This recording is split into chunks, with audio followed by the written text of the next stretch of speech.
Marhaba Cristiano Ronaldo. Bwana, jana Ronaldo alikuwa na wakati mgumu sana tena sana. Timu ya taifa ya Ireland imecheza na timu ya taifa ya Portugal, Ureno hawa. Ireland walifanikiwa kupata ushindi wa goli 2-0. Ureno jana mambo yalikuwa mabaya sana sana. Timu hii ya taifa ya Portugal, Cristiano Ronaldo amepigwa red card mchezo wa jana. Kwanza amepata maumivu ya kufungwa, lakini pia amepata maumivu ya kupigwa red card, ikiwa ni red card ya kwanza kwa mwamba huyu toka aanze kuitumikia timu yake ya taifa. Hajawahi kupigwa red hata mara moja. Kwa hiyo siku ya jana amepigwa red card katika timu yake ya taifa ya Ureno. Na hiyo idadi ya red card kwa Cristiano Ronaldo katika maisha yake ya soka imefikia red 13.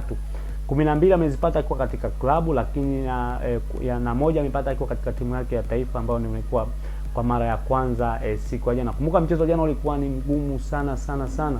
Ureno alitakiwa pia apate matokeo kwa ajili ya kujiwekea pia katika nafasi nzuri zaidi, lakini amepoteza na maumivu yalikuwa makubwa sana kwa upande wa Cristiano Ronaldo. Bwana, hii ni HSM Sport na mimi ni HSM.